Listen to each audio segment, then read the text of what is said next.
Hello दोस्तों, आज हम आपके लिए लेके आए हैं पीजीटी प्रीवियस ईयर्स की श्रृंखला का एक और वीडियो। पिछले 2-3 दिन से वीडियो नहीं डाल पा रहे थे, कुछ व्यस्तता के कारण।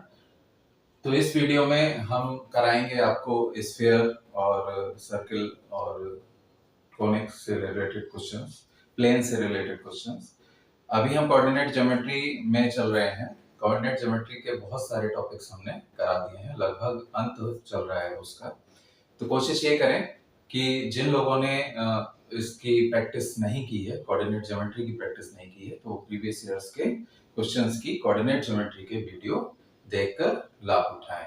चलिए शुरू करते हैं आज का वीडियो। पहला क्वेश्चन है, the equation of the sphere through the circle. एक इक्वेशन निकालनी है स्फीयर की जो जाता है इस सर्किल से x² + y² + z² = 9, प्लेन है 2x + 3y + 4z = 5 and the origin, जो ओरिजिन से पास होता है, उसकी इक्वेशन या तो होगी 5x² + y² + z² - 9 2x + 3y + 4z = 0, या फिर ऑप्शन बी होगा, या सी, या फिर डी। ये पीजीटी में 2005 में आया है। ये वो क्वेश्चंस हैं सॉरी ये वो क्वेश्चंस हैं जो थोड़ा सा अगर हमारी प्रैक्टिस है और अगर हमें ये पता है कि ये किस तरह से होते हैं तो फिर आसानी से हो जाएंगे। इनमें बहुत ज्यादा कैलकुलेशन नहीं होती और बहुत ज्यादा टाइम टेकिंग नहीं होते, लेकिन ये क्वेश्चन प्रैक्टिस ना होने के कारण एग्जामिनेशन हॉल में नहीं हो पाते हैं, जिसकी वजह से बहुत दिक्कत होती है। तो चलिए शुरू करते हैं। लिख लें, equation of any sphere through the circle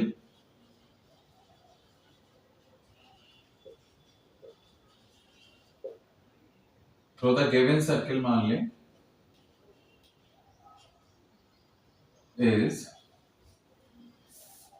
x² + y² + z² - 9 plus lambda लगाकर और प्लेन की इक्वेशन लिख देते हैं, प्लस लैम्डा या कोई भी कांस्टेंट ले लें 2x + 3y + 4z - 5 = 0।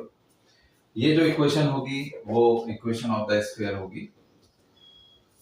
अब ये जो स्फीयर है वो ओरिजिन से पास हो रहा है, ओरिजिन से, इसका मतलब है x = 0, y = 0 और z = 0 इस इक्वेशन को सेटिस्फाई कर रहे हैं। सो स्फीयर passes through origin, ये गिवन है। सो x = 0, y = 0, z = 0, ये पुट कर दें इस इक्वेशन में, तो हो जाएगा 0 + 0 + 0 - 9 प्लस लैम्डा 0 + 0 + 0 - 5 = 0।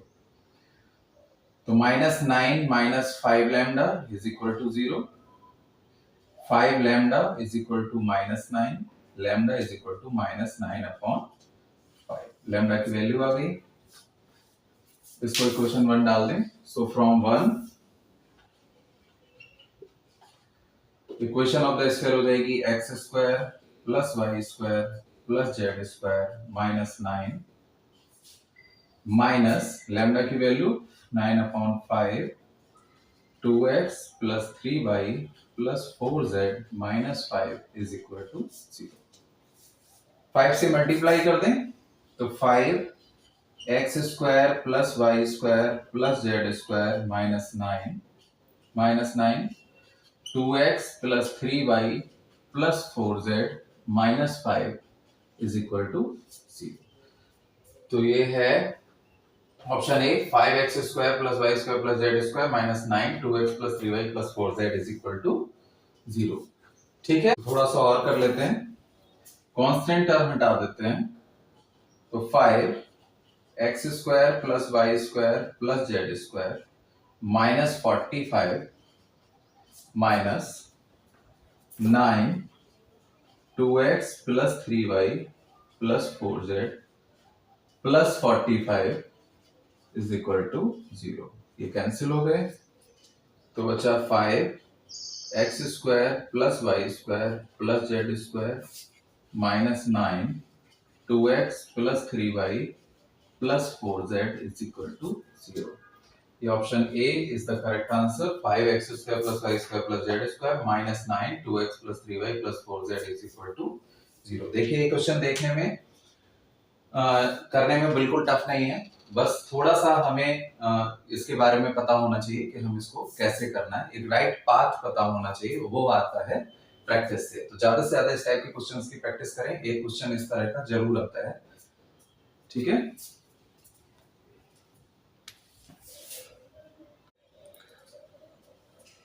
चलिए करते हैं next question. The equation A x² plus y² plus z² plus 2 ux plus vy plus wz plus d is equal to 0, where a is not equal to 0, always represent a sphere। ये equation हमेशा एक sphere को represent करेगी अगर इन चारों में से एक कंडीशन कोई भी फॉलो हो रही होगी। वो कंडीशन है option A u² plus v² plus w² minus ad is greater than 0, या option B u² plus v² plus w² plus ad is greater than 0, option C u² plus v² plus w² minus ad is less than 0, option D u² plus v² plus w² plus ad is less than 0। ये बहुत important question है, ये PGT में 2004 में आया है और TGT में 2011 में आया है। तो ये जो इक्वेशन है ये एक स्फीयर को रिप्रेजेंट करेगी। तो पहले इक्वेशन लिख लेते हैं, x² plus y² plus z²। हमें तरीका पता होना चाहिए कि किसी भी क्वेश्चन में हमें करना क्या है, उससे पहले हमें पता होना चाहिए कि उस क्वेश्चन में हमें गिवन क्या क्या है। जब सोर्सेज हमें पता होते हैं देन फिर आगे का जो प्रोसेस है वो भी हमें पता चल जाता है। स्फीयर रिप्रेजेंट कराना है तो जाहिर सी बात है x² y² z² का जो कोफिशिएंट होगा वो 1 होगा। तो a से डिवाइड कर दें पूरी इक्वेशन को, x² plus y² plus z² plus 2ux upon a plus 2vy upon a plus 2wz upon a plus d upon a is equal to 0। ठीक है, जनरल इक्वेशन से कंपेयर करा दें तो u इज इक्वल टू है 2u is equal to 2u upon a, 2v is equal to 2v upon a और 2w is equal to 2w upon a। So the radius of the sphere अगर greater than 0 है तो फिर ये condition इनमें से कोई एक कंडीशन फॉलो हो रही होगी, क्योंकि स्फीयर है तो उसकी रेडियस भी होगी, रेडियस होगी तो वो 0 से बड़ी होगी, अदरवाइज वो फिर पॉइंट होगा, स्फीयर नहीं होगा। तो रेडियस 0 से बड़ी ही होगी। तो रेडियस क्या है, अंडर रूट u² मतलब u² upon a² plus v² मतलब v² upon a², w² upon a² minus d upon a is greater than 0। ठीक है, अंडर रूट हटा दें, u² plus v² plus w² upon a² minus d upon a is greater than 0। ठीक है, या फिर u² plus v² plus w² minus ad is greater than 0। u² plus v² plus w² minus ad is greater than 0। So this will be the required condition। ठीक है,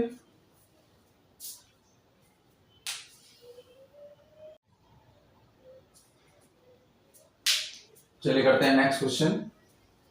if the tangent plane to the sphere x² plus y² plus z² is equal to r² makes intercepts a b c, x axis से a, y से b और z से c on the coordinate axis, then the condition is option a 1 upon a plus 1 upon b plus 1 upon c is equal to r, option b 1 upon a square plus 1 upon b square plus 1 upon c square is equal to 1 upon r square.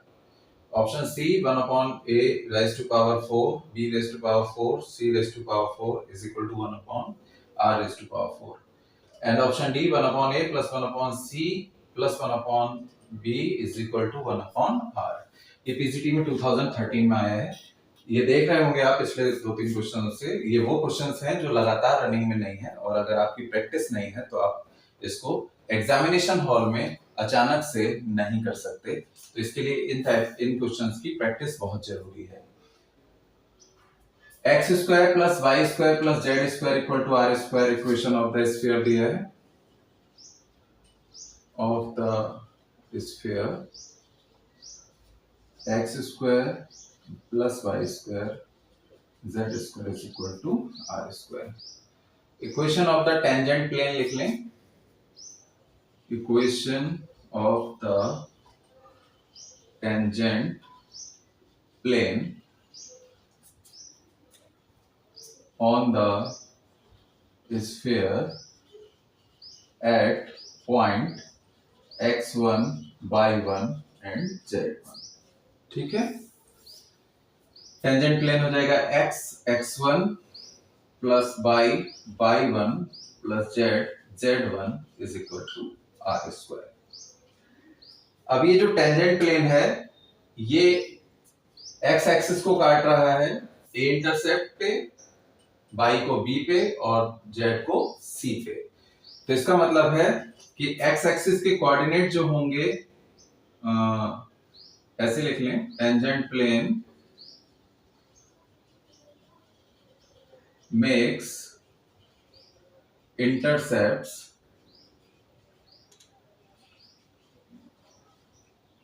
A, B, C on the axis, x-axis, y-axis and z-axis.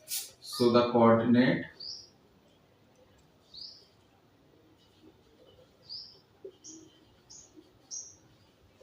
of the point of intersection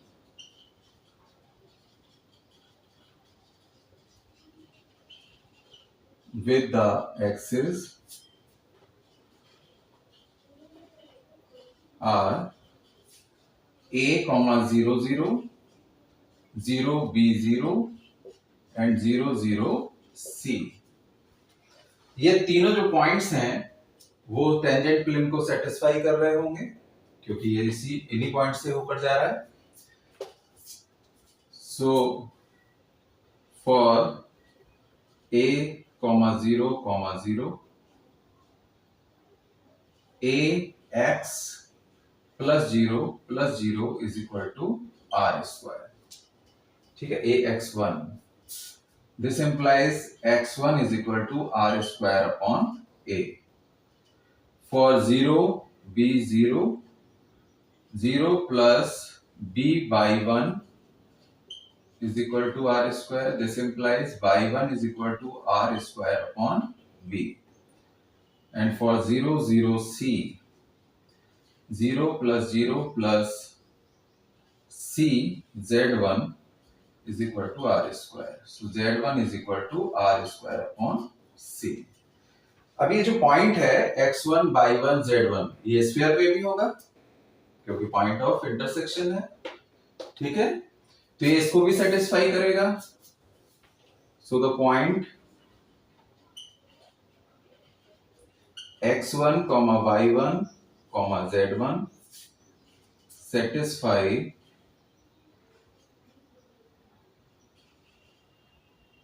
equation of the sphere.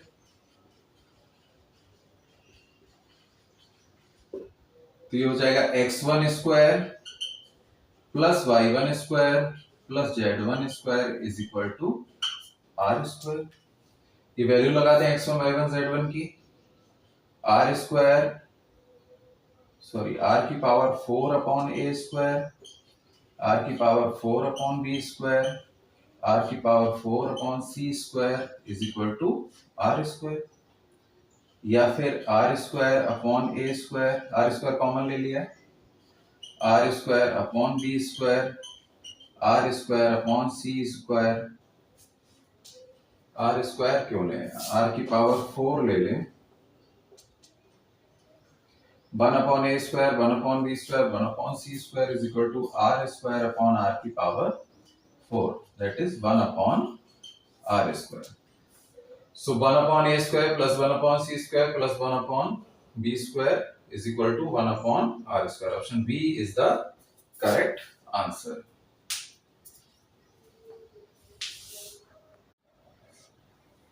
चलिए करते हैं next question.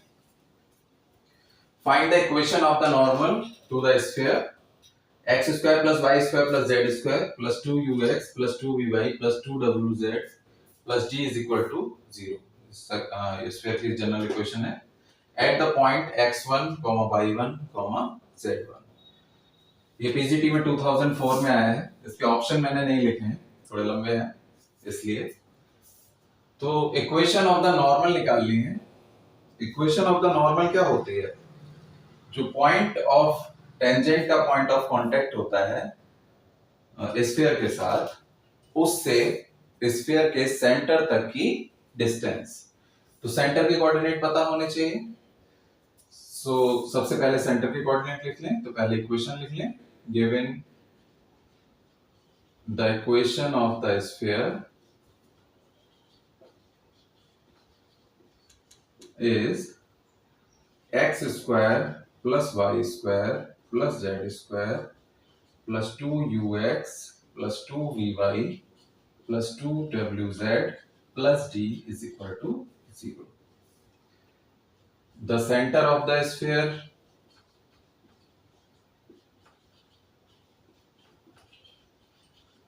is minus u minus v minus w. अब हमें क्या निकालना है, equation of the normal.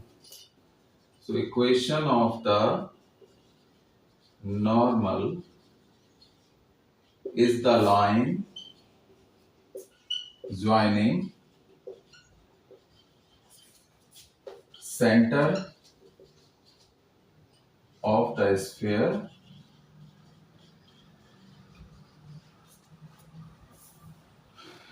to the point x1, y1, z1. ठीक है. So equation of the normal क्या हो जाएगी,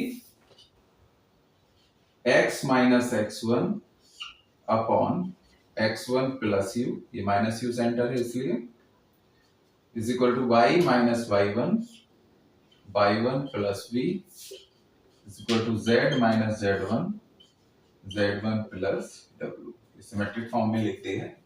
सो this will be the equation of the normal.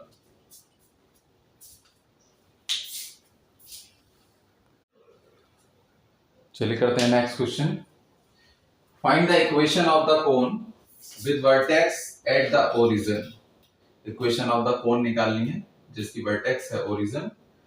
And the base the circle x equal to a, y square plus z square is equal to b square. ये PGT में 2004 में आया है और बहुत ही इंपॉर्टेंट क्वेश्चन है. कैसे करते हैं, हमें पता है equation of the cone will be homogeneous.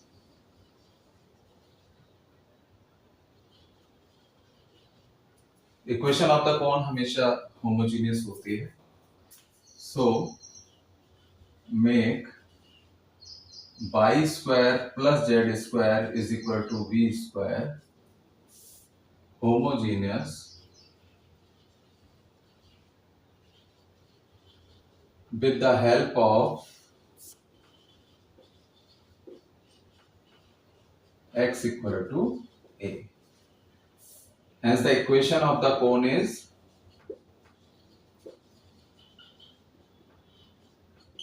equal to y square plus z square is equal to b square into 1 लिख लें इसको, और यहां से x equal to a given है तो x upon a is equal to 1 हो जाएगा. तो यहां से लिख दें Y square plus Z square is equal to B square X upon A का होल स्क्वायर कर दें होमोजीनियस बनाने के लिए, क्योंकि x अपॉन ए का होल स्क्वायर भी 1 ही होगा। इसको लिख सकते हैं Y square plus Z square is equal to V square X square upon A square, या A square Y square plus Z square is equal to B square X square, या A square Y square plus Z square minus V square X square is equal to 0. So this will be the required equation of the cone.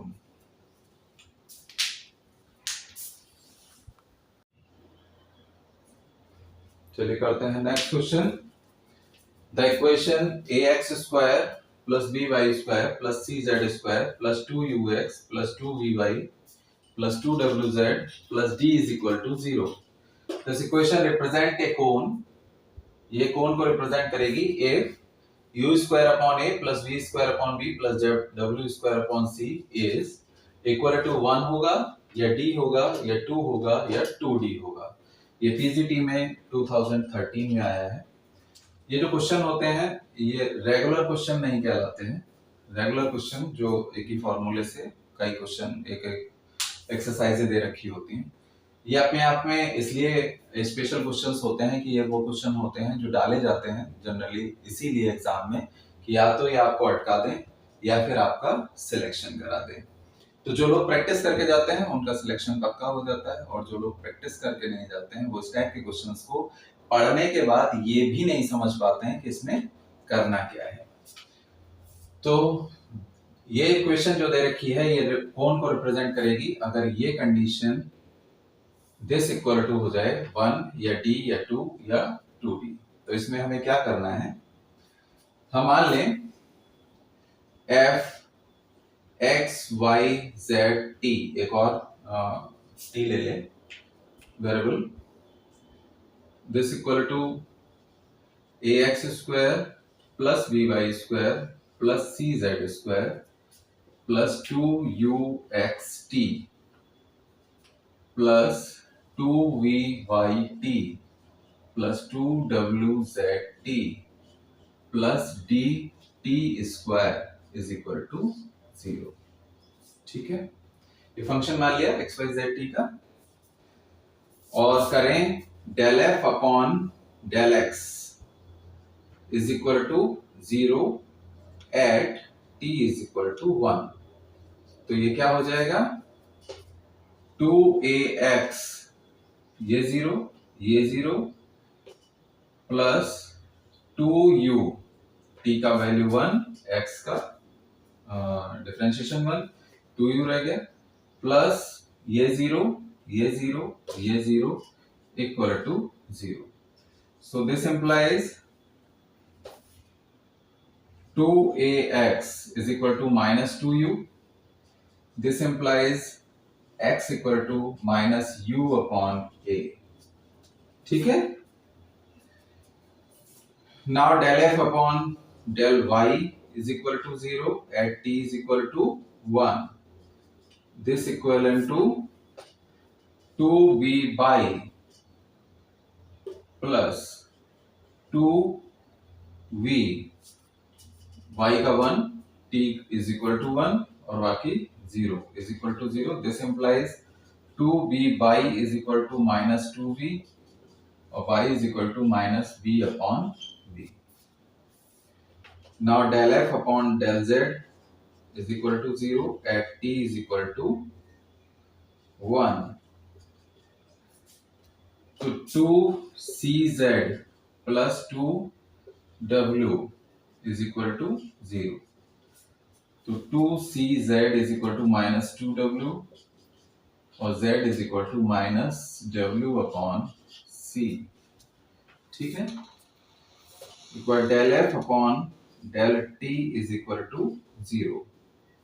So this equivalent to ये 0 2ux plus 2vy plus 2wz plus 2dt is equal to 0, at t is equal to 1 ले लें तो 2d is equal to 0।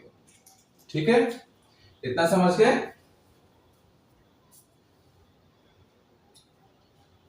So substituting these values of x, y and z in this equation,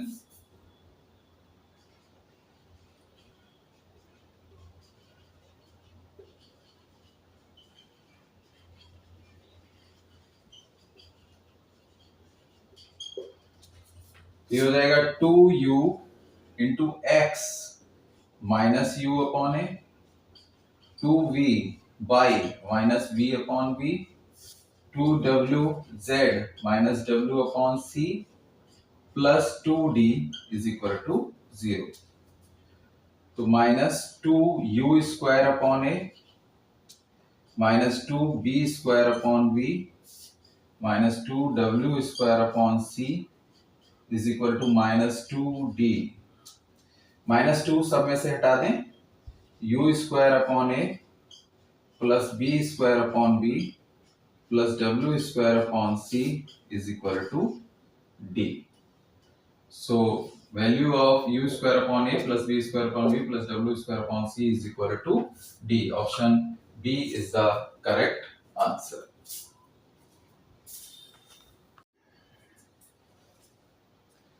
चलिए देखते हैं next question. The lines x equal to A Y plus B comma z equal to C Y plus D and x equal to A dash Y plus B dash and z equal to C dash Y plus D dash are perpendicular. ये दोनों lines जो है वो perpendicular हैं अगर ऐसा है a upon A dash equal to A upon C dash या A dash is equal to C C dash equal to 0 या A dash plus C C dash equal to -1 या फिर A dash plus C C dash equal to 1। ये PGT में 2000 में आया है, बहुत ही इंपॉर्टेंट क्वेश्चन है।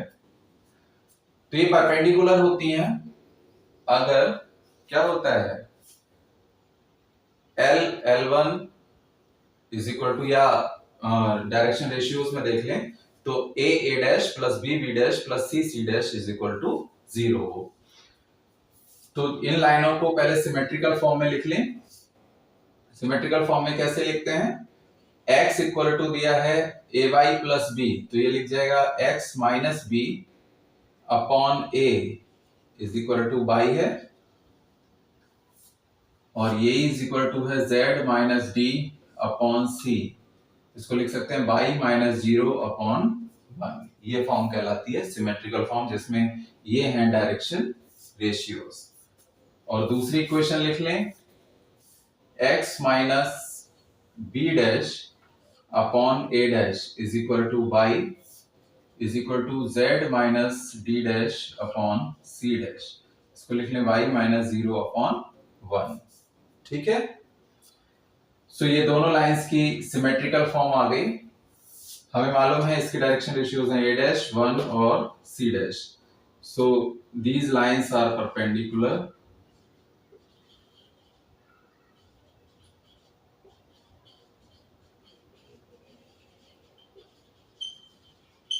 if a dash plus 1 plus c dash is equal to 0 या a dash plus c dash is equal to हो माइनस का 1। a dash plus c dash is equal to हो माइनस का 1। So option C is the correct answer.